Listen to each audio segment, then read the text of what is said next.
The Daily Telegraph has a story. In fact, the story is more widely disseminated about a concern that there was an email sent to conservative activists upbraiding them for not giving money to the Conservative campaign and not doing everything you can to help fight the election.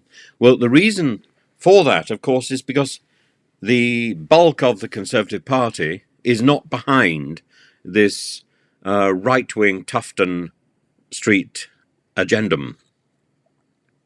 And it's taking a long time for the Conservative Party headquarters to get the message that this lurch to the right is not something that the main bulk of the Conservative Party want, and that the Conservatives will lose because they have fractured into a very vocal right wing which thinks it's in control. And that email is so rude. These people have paid their subscription, and they should be treated with a little bit more respect, I think, by a party that now wants them to pay more money to support their error, the error of the party, the error of the high command. And nothing could expose what I've been saying for some time, that the Conservatives will lose this election not because Labour has got policies which are going to win the election, but because the bulk of the Conservative Party rejects the direction that the Conservative Party has moved. It rejects the Suella Braverman and the Tufton Street Brigade. It rejects that lurch to the right. And the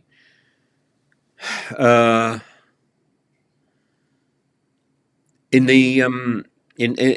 this letter, it talks about the key attacks for the election campaign are to oppose Labour. Labour hasn't been in power for 14 years. There is no point in opposing Labour. To oppose Labour is to recognise Labour's preeminence.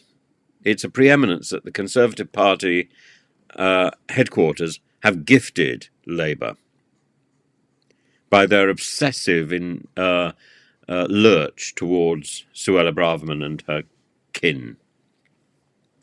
And now they are blaming the bulk, what was it? The One Nation Tories. They're blaming the Blue Rinse Brigade. They're blaming the people in the Cotswolds who will stay at home on the 4th of July. They will stay at home. They are not interested in illegal migrants. They're not interested in Rwanda. They are interested, perhaps, in their pensions, and they might want to stop a retirement tax, but that is only there because of the failure of Suella Braverman, Rishi Sunak, Boris Johnson, and the ever-present spectre of Liz Truss. So the fact that Rishi Sunak says he will serve a full term at the next election, well, that's if he's elected. If he's elected, if his people in Richmond actually bother to turn out and vote for him. Because he could also be a casualty of Conservative disdain for the direction in which he has taken the party. There's no reason for that. He lurched to the right simply because these were the speeches and the slogans that he was given, and he was extremely adept at learning this stuff.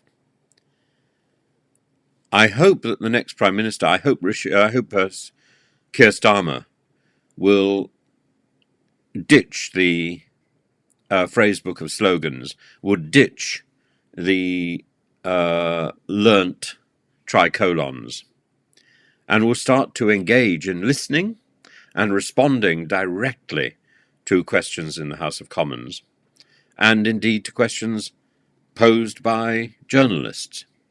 Because this lack of authenticity is destructive. Utterly destructive. It's more destructive than any sort of policies that you may or may not like. Because it's about rule by people you cannot trust. Because the words they're saying have been penned and honed by people you never see. The backroom boys.